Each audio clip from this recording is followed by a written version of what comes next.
"You're not putting in any effort at all, Valentina," Derek said, his voice coldly professional through my laptop speakers. "The numbers don't lie. Your productivity metrics have been consistently below target for the past quarter." I stared at my screen in disbelief, the Zoom grid showing Derek's impassive face alongside 3 HR representatives I barely recognized. My hand instinctively went to my headscarf, a bright purple one today, covering what remained of my hair after 6 months of chemotherapy. "I've maintained all my client relationships," I said, keeping my voice steady despite the way my heart hammered in my chest. Garrison Publishing renewed their contract last week. Riverside Hotels expanded their order by 30%. Derek sighed, the sound distorted through my speakers. "Relationship management isn't enough. We need people who can drive quantifiable growth. The executive team has made the difficult decision to terminate your employment, effective immediately." "My name is Valentina Sokolov, 42 years old, marketing director for Pinnacle Hospitality Group, or at least I was until this moment. For 15 years, I've helped hotels and resorts across the country build their brands and increase bookings. Even during the 6 months since my breast cancer diagnosis, I hadn't missed a single day of work, scheduling chemo treatments for Friday afternoons so I could recover over the weekend." "I understand," I said quietly, though I didn't understand at all. "Is there anything else?" The HR representative, Jocelyn, stepped in with practiced efficiency. "We'll send your final paycheck next Friday, along with information about continuing your health insurance. Your company laptop and phone will be remotely deactivated at the end of this call. Please mail them back within 5 business days." I nodded, thinking of my 2 children who would be home from school soon. How would I tell them? How would my husband and I manage the medical bills without my insurance? "Thank you for the opportunity," I said automatically, years of professionalism taking over where emotion threatened to break through. "I wish you all the best." As I clicked the Leave Meeting button, a notification popped up on my screen. An email from Anthony Werner, CEO of one of our largest hotel clients. "Looking forward to our strategy session next week. Your insights have been invaluable during our rebrand."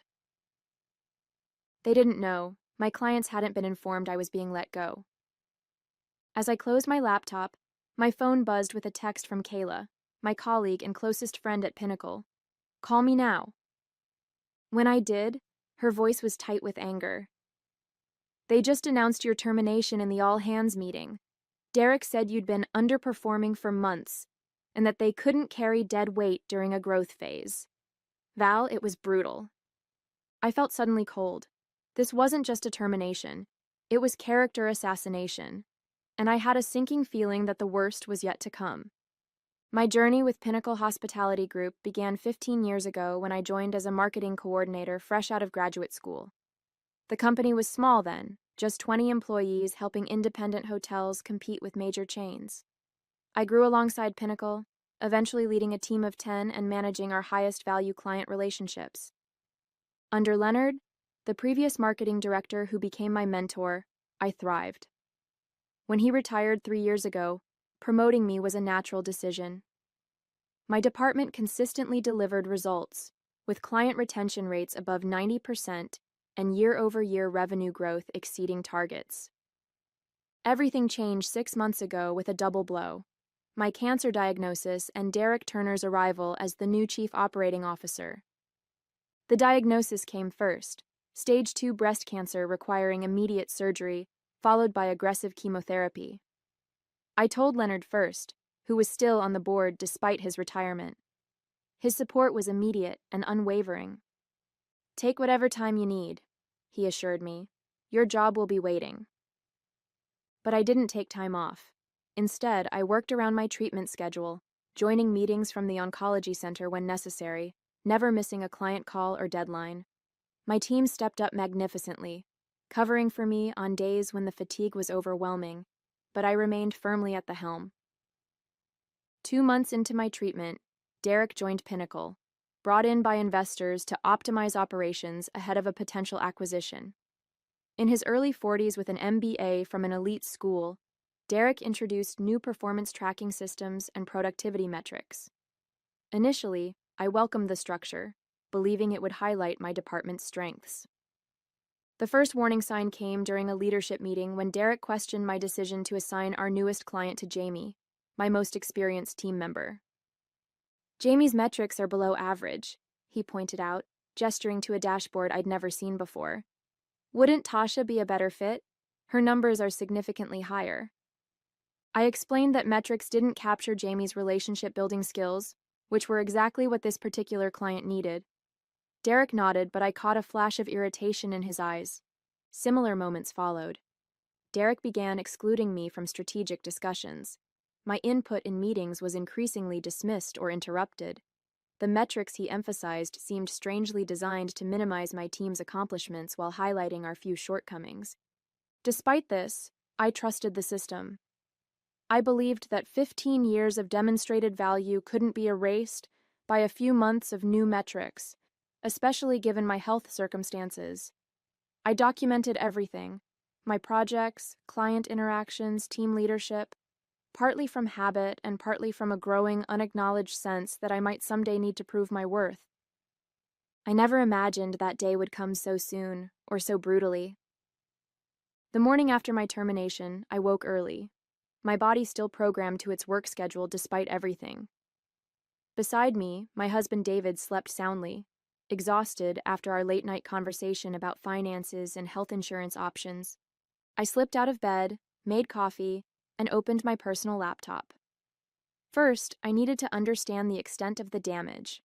I logged into my LinkedIn account to update my profile and found 3 messages from clients who had somehow already heard about my departure. Their confusion was evident. They'd had no warning, no transition plan. "Is everything okay? We were counting on your guidance for our summer campaign," wrote the marketing manager from Harborview Resorts. I crafted careful responses, professional to the end, assuring them I'd connect them with appropriate contacts at Pinnacle.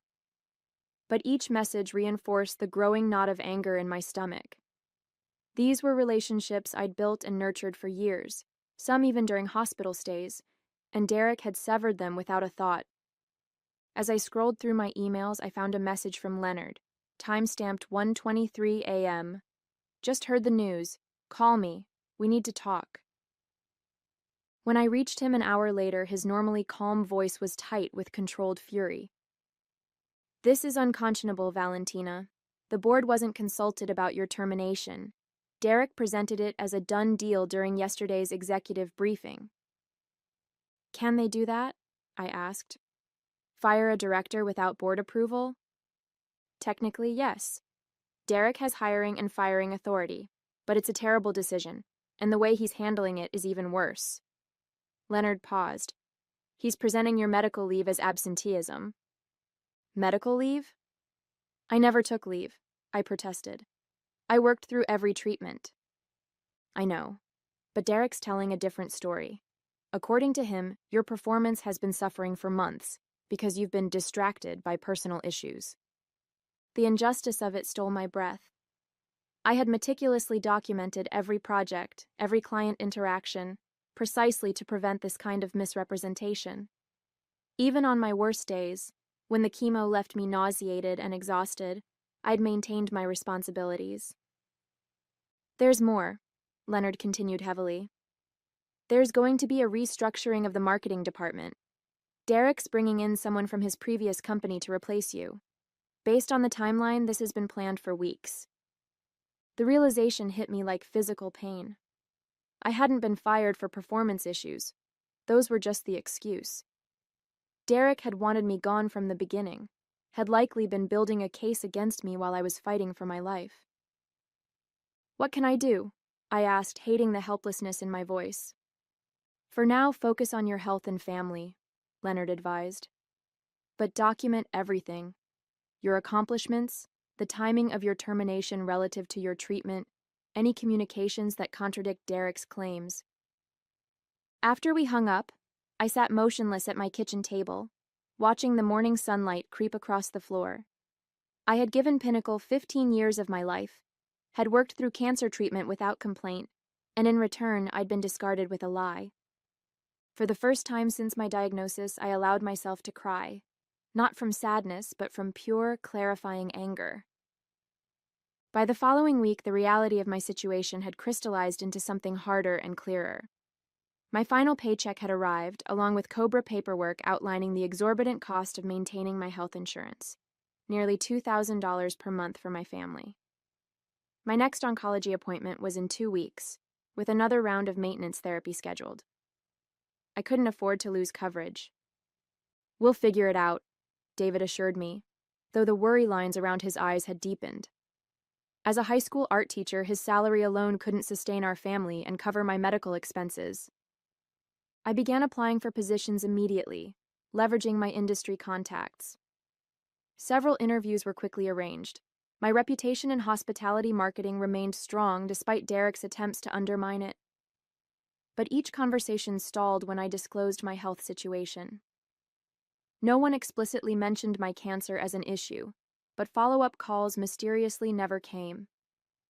Meanwhile, my former clients continued reaching out, confused about why they'd been reassigned without warning. I maintained professionalism, never disparaging Pinnacle, but the pattern was clear. Relationships I'd carefully built were being damaged by Derek's abrupt transition process. After a particularly frustrating day of interviews, I received a call from Jasmine Davis, my former assistant at Pinnacle. "Val, I shouldn't be telling you this, but they're dismantling everything you built," she whispered, clearly calling from somewhere private. "Derek's new director is eliminating all our customized client approaches. They're implementing a standardized service model regardless of client needs." "That won't work," I said automatically. "The boutique properties need completely different strategies from the resort chains." "We know that. The team knows that. But Derek insists this is more efficient." I could hear the air quotes in her voice. "Clients are already pushing back. Garrison is threatening to walk." Garrison Publishing was Pinnacle's oldest client, accounting for nearly 15% of the company's revenue. Their boutique literary-themed hotels required highly specialized marketing approaches I had personally developed. "Has anyone shown Derek the retention numbers, the client satisfaction scores?" I asked. "He doesn't care about those metrics. He only looks at cost per acquisition and marketing spend ratios." Jasmine paused. "There's something else. HR is asking questions about your treatment schedule, whether you ever worked during medical appointments. They're building some kind of case retroactively." Cold anger settled in my chest. They weren't just replacing me, they were trying to justify my termination after the fact by painting me as someone who'd abused company time. The next day, I received a certified letter from Pinnacle's legal department alleging I had violated company policy by conducting personal business during work hours, specifically, attending medical appointments while logged in as working. They were demanding repayment of salary for those hours, threatening legal action if I didn't comply. It was breathtakingly vindictive, and strategically timed when I was most financially vulnerable. I called Leonard immediately. "They're trying to make me pay back wages for working during chemo. Can they do this?" His response was measured but firm. "They're bluffing, trying to intimidate you. Don't respond yet. I'm meeting with several board members tomorrow who weren't aware of the full circumstances of your termination. This could change things." Hope flickered briefly, but experience had taught me not to count on corporate decency. Instead, I turned to what I could control. I spent the evening organizing my extensive documentation, performance reviews, client testimonials, project results, and detailed logs of my work during treatment. I had been meticulous out of professional habit, never imagining I'd need these records for self-defense. As I compiled the evidence, a different kind of strategy began forming in my mind, one that wouldn't depend on Leonard's influence or the board's conscience. The hope Leonard had offered proved hollow. 2 days later, he called with disappointment heavy in his voice. "The board is backing Derek's decision," he said. "They're focused on the potential acquisition and don't want to create internal disruption." "I'm sorry, Valentina." "Did they understand I worked through cancer treatment? That I never took medical leave?" I asked, struggling to keep the bitterness from my voice. "They acknowledged your dedication, but ultimately deferred to Derek's assessment of your performance." Leonard sighed. There's something else you should know. I've resigned from the board in protest. This stunned me. Leonard had helped found Pinnacle, had remained on the board after retirement out of loyalty to the company he helped build. You didn't have to do that, I said softly. Yes, I did. This isn't the company I built anymore. He paused. Valentina, there's something bigger happening. I've been looking into Derek's background. At his previous company, Meridian Hotels, he executed a similar strategy, cutting experienced directors right before they were due significant stock options, then bringing in his own people at lower salaries. That's exactly what happened to me, I realized. My shares would have vested next month. Precisely. And there's more. The company that's looking to acquire Pinnacle, Axion Hospitality Group, Derek has connections there too. He worked with their CEO at Meridian. The pieces fell into place with sickening clarity. He's positioning himself for a role in the merged company, I concluded, making himself valuable by cutting costs and bringing in loyal people, and inflating short-term metrics at the expense of client relationships and long-term health, Leonard added grimly. It's a pattern. After we hung up, I sat at my kitchen table surrounded by the evidence of my contributions to Pinnacle, printouts of performance reports, client testimonials, and project successes, all meaningless now in the face of corporate calculation. That evening, as David and the kids slept, I received an unexpected email from Kayla containing a forwarded message from Derek to the marketing team. As we implement our standardized approach, I expect resistance from legacy clients. This is normal and should not cause concern. Those unwilling to adapt to our more efficient model may not be the right fit for Pinnacle's future. Consider this an opportunity to identify which client relationships truly drive value versus those maintained out of historical inertia. Attached was a spreadsheet categorizing clients into retain and expendable columns. Garrison Publishing, despite its significant revenue contribution, was labeled expendable, presumably because they required customized services that didn't fit Derek's standardized approach. I felt a surge of protectiveness for these clients, many of whom I'd worked with for years, whose businesses depended on effective marketing in a competitive industry. Derek was willing to sacrifice them for short-term metrics that would make the company look attractive to acquirers. Then I noticed something else in the email thread, a message to Pinnacle's investors explaining the strategic workforce optimization that included my termination. Derek had blatantly misrepresented my performance and contribution, claiming the marketing department had been underperforming for years, despite documentation showing consistently exceeded targets under my leadership. The investors, who controlled Pinnacle's fate, were making decisions based on distorted information. In that moment, something shifted inside me. This wasn't just about my unfair termination anymore. It was about the deliberate dismantling of a company I'd helped build, the callous disregard for clients who trusted us, and the manipulation of people who deserved the truth. I opened my laptop and began a new document, titled simply, The Complete Record. It was time to provide some desperately needed transparency. By dawn, I had compiled a comprehensive dossier that told the true story of Pinnacle's marketing department, complete with performance data, client retention statistics, revenue growth figures, and testimonials. I included a timeline of my cancer treatment alongside documentation of projects completed during that period, presenting the facts without commentary. The evidence spoke for itself. The question was, what to do with it? I considered my options carefully.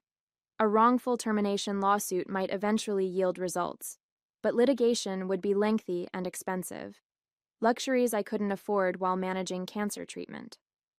Going to the press risked appearing vindictive and could harm the company's innocent employees. I needed a direct line to those with immediate power to address the situation, Pinnacle's investors. Through my years at the company, I had occasionally interacted with representatives from the 3 major investment firms that backed Pinnacle. I had their contact information, but using it would be crossing a line that couldn't be uncrossed. As I deliberated, another email arrived from Jasmine. It's getting worse. Derek just fired Jamie for insubordination after she questioned the new approach with Garrison. They're talking about leaving. 3 other clients, too. Jamie had been with Pinnacle for 12 years. She had 2 kids in college. My decision crystallized. I would send my documentation to the investors, not as an act of revenge, but as a necessary correction to the misinformation they'd received. They had a right to know the true state of the company they'd invested in. I drafted a calm, factual cover letter explaining why I felt compelled to provide this information, emphasizing my concern for Pinnacle's long-term health rather than my personal grievance. I attached my comprehensive document, then scheduled the email to send the following morning. With that done, I finally went to bed, sleeping soundly for the first time since my termination. I woke to my phone ringing, a number I didn't recognize. It was Garrison Publishing's CEO, William Garrison himself. Valentina, I just heard about Jamie. What the hell is happening at Pinnacle? I gave him a measured response, focusing on organizational changes rather than personal criticisms. This new standardized approach won't work for us, he said flatly. Our hotels are built on unique literary identities. Cookie-cutter marketing would destroy everything we've built together. I understand your concern, I replied carefully. I want to offer you a position, he continued, surprising me. Director of Marketing for Garrison Publishing, working directly with our hotel division. We've been impressed with your work for years, regardless of what that new COO claims. The offer was unexpected and precisely timed, a life raft when I most needed one. But there was a complication. William, I should be transparent. I'm undergoing cancer treatment. It hasn't affected my work performance, but my sister is a 5-year breast cancer survivor, he interrupted. We have excellent health coverage and flexible work arrangements. Your health is a priority, not a liability. Tears pricked my eyes at this simple acknowledgement of my humanity. After we agreed on terms, including an immediate start date, I opened my laptop to cancel the scheduled email to Pinnacle's investors. My finger hovered over the button. With a new job secured, did I still need to send it? As I contemplated, a final email from Kayla arrived. Derek just announced a company-wide salary reduction to improve our acquisition profile. Meanwhile, he's getting a retention bonus. People are panicking. I closed the cancellation window. The investors still needed to see the truth, not for my sake now, but for everyone else at Pinnacle who couldn't speak up. The email would send as scheduled, and whatever happened next would be the natural consequence of truth finally entering the conversation. At precisely 9 a.m., my email and its comprehensive attachments arrived in the inboxes of Pinnacle's 3 major investors. I had included everything: performance data showing the marketing department's consistent overachievement under my leadership, client testimonials specifically praising my work during my illness, medical documentation confirming I had worked through treatment, and the recent communications revealing Derek's misrepresentations and strategic dismantling of client relationships. The response was swift and seismic. By 10:30 a.m., Leonard called. The investors are in an emergency meeting with the board. Your email caused quite the firestorm. At noon, Kayla texted, Derek got called into a video conference with the investors. He looked like he was going to be sick. By 3 p.m., William Garrison, now my new employer, forwarded me an email he had received from Pinnacle's lead investor, requesting an urgent discussion about Garrison Publishing's relationship with the company. Similar emails had apparently gone out to all major clients. They're in damage control mode, William commented. Too late, in my opinion. At 5:15 p.m., a formal email arrived from Eleanor Winters, the managing partner of Pinnacle's largest investment firm. Ms. Sokolov, thank you for bringing these matters to our attention. We take the issues you've raised extremely seriously and have initiated an immediate review. I would appreciate the opportunity to speak with you directly. Please contact my assistant to arrange a time. I scheduled the call for the following morning, then turned my attention to preparing for my new position at Garrison. Whatever happened at Pinnacle now would happen without my direct involvement. The truth was in the right hands. That evening, as my family celebrated my new job over dinner, my phone buzzed with a Pinnacle company-wide email that had been forwarded by multiple former colleagues. Effective immediately, Derek Turner is no longer with Pinnacle Hospitality Group. Further organizational announcements will follow. Please direct any client concerns to your department director. The message was brief, corporate, and absolutely devastating in its implications. Truth, it seemed, still had power after all. 3 months later, I sat in my new office at Garrison Publishing, reviewing the marketing strategy for their upcoming literary-themed resort in Santa Fe. My health had improved significantly. The maintenance therapy was working, and my oncologist was optimistic about my prognosis. Pinnacle's story had continued to unfold without me, though I heard the details through various channels.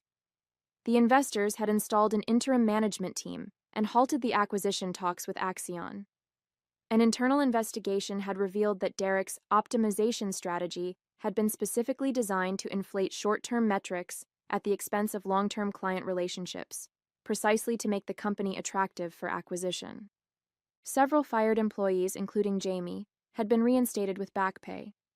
The standardized marketing approach had been abandoned in favor of the customized client strategies I had developed. The company was slowly rebuilding the trust that had been damaged during Derek's brief but destructive tenure. As for Derek, I heard he had left the state, his reputation in the hospitality industry irrevocably tarnished. The vindication should have felt sweeter, but mostly I felt relief that the harm he'd caused was being repaired. Eleanor Winters, the investment firm partner, had offered me a formal apology, and even suggested I return to Pinnacle in an executive role.